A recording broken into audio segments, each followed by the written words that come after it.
Hola, ¿qué tal amigos? ¿Cómo están? Bienvenidos una vez más a mi guarida secreta, la Fortaleza del Fénix. Yo soy su servidor y amigo, el Vengador Fénix, y el día de hoy les traigo un nuevo video de nuestra línea de golpeo histórica. La última vez que me visitaron en la Fortaleza del Fénix, yo les hablé de la historia universal del fútbol americano, pero el día de hoy les vengo a contar una historia distinta, la historia de México con el fútbol americano. Verán, banda, mucha gente no lo sabe, pero este deporte llegó a México poco tiempo después de su creación en los Estados Unidos. Todo esto en medio de un periodo bastante oscuro y complejo de la historia mexicana, donde un general del ejército llamado Porfirio Díaz se afianzó con la presidencia de la República durante 30 largos y tortuosos años.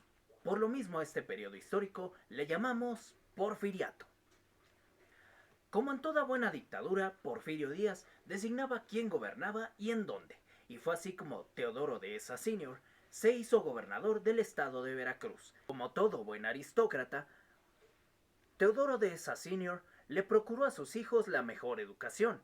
Por eso fueron enviados a estudiar a una universidad en los Estados Unidos. No se sabe con exactitud cuál universidad fue esa. Lo que sí se sabe es que cuando Teodoro Dehesa Jr. y su hermano Raúl Dehesa regresaron a territorio mexicano, trajeron los equipos, uniformes y hasta algunos compañeros para celebrar el primer partido de fútbol americano en la historia de México, en los terrenos de lo que más adelante se convertiría en el Estadio Jalapeño. Esto sucedió en 1895. Uno de los pocos registros históricos que quedan de este evento fue una pintura que mandó hacer Teodoro Dehesa de sí mismo, con el uniforme y algunos de los equipamientos que se utilizaban para jugar este deporte en la época. El marcador es desconocido, pero también queda un viejo registro del periódico Esto, donde Veracruz se convertiría en la cuna del fútbol americano nacional.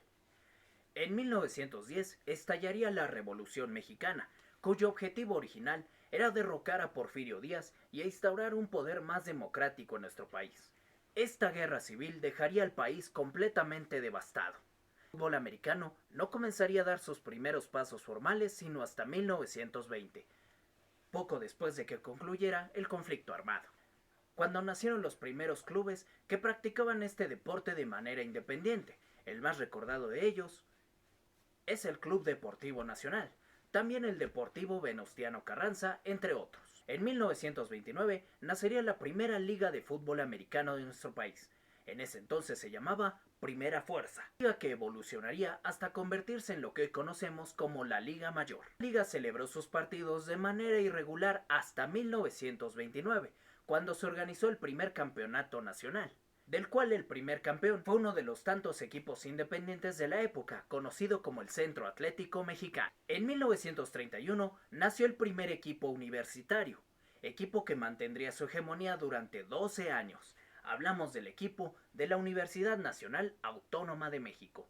En ese tiempo todavía no elegían el nombre de Pumas de la ciudad universitaria, pues la universidad también apenas iba empezando como institución deportiva en aquella época. En 1935, los universitarios verían nacer a su odiado rival, derrotándolo 6-0.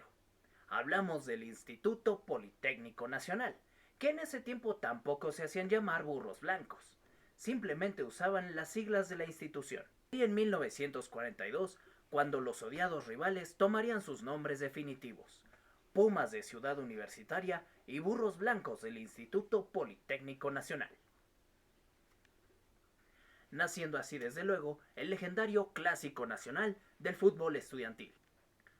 Burros Blancos y Pumas intercalarían campeonatos uno tras otro hasta 1957, excepto en el año 1949, donde el entonces conocido Mexico City College se hizo con su primer campeonato de la Liga Estudiantil.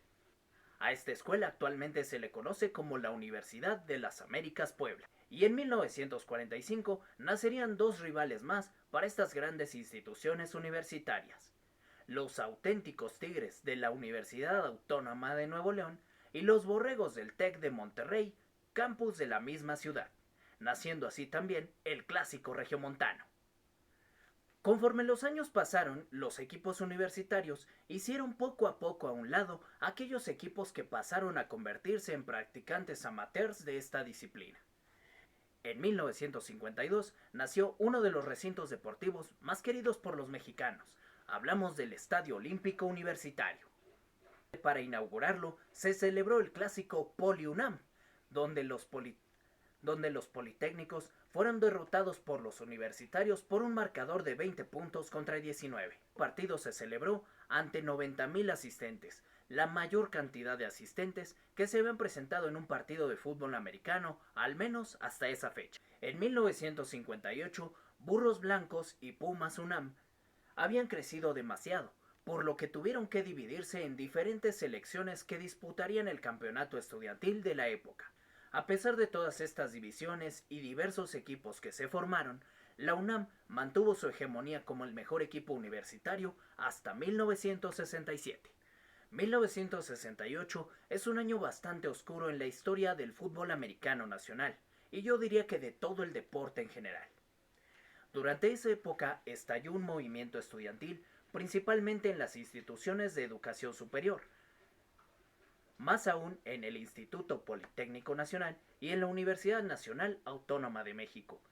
Diversos hechos indirectamente relacionados con el fútbol americano por la rivalidad Poli-UNAM, cuyo partido iba a celebrarse ese año, desencadenaron que eventualmente Fuerzas Armadas del Ejército Mexicano hicieran una ocupación arbitraria de los principales planteles que conformaban a dichas instituciones en aquella época. Estos hechos del 2 de octubre fueron tan solo el final de un año en el que el gobierno retiró todos los apoyos a las actividades artísticas, culturales y deportivas de la época, dando fin así a la primera época de Liga Mayor Estudiantil que vivió nuestro país. Probablemente esta sea una de las causas por las que el fútbol americano no logra permear en el aficionado mexicano, pues está indirectamente relacionado con uno de los peores capítulos de su historia. Pues todos los eventos que se suscitaron durante el movimiento del 68 vienen de semanas previos al enfrentamiento clásico entre politécnicos y universitarios que se iba a celebrar ese año.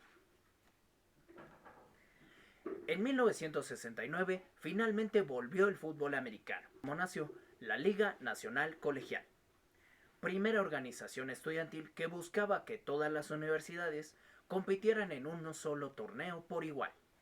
En 1970 nacerían dos equipos más, que representarían tanto a politécnicos como universitarios. Por el lado politécnico nacían las Águilas Blancas del Instituto Politécnico Nacional. Por la escuela rival, la Universidad Nacional Autónoma de México, nacían los legendarios Cóndores UNAM. En 1972, el clásico Poli UNAM había crecido tanto que tuvieron que celebrarlo en las instalaciones del entonces joven Estadio Azteca, donde los politécnicos derrotaron a los universitarios por un marcador de 20 puntos contra 3 en 1972, frente a más de 120,000 fanáticos, siendo el partido de fútbol americano nacional en el que más asistentes se han encontrado. En 1977 moriría la Liga Nacional Colegial, para el año siguiente, 1978, dar paso a la Organización Nacional Estudiantil de Fútbol Americano, la cual sería dominada por las Águilas Blancas y los Cóndores de la UNAM durante toda la década de los 80. Los siguientes 30 años, por la UTLAP, el TEC de Monterrey Campus Monterrey y el TEC Campus Estado de México. Del año 2000 al 2010 surgieron fuertes conflictos entre universidades públicas y universidades privadas. Esto es porque las universidades privadas ofrecían becas a aquellos jugadores talentosos que provenían de universidades de gobierno, acaparando así todo el talento.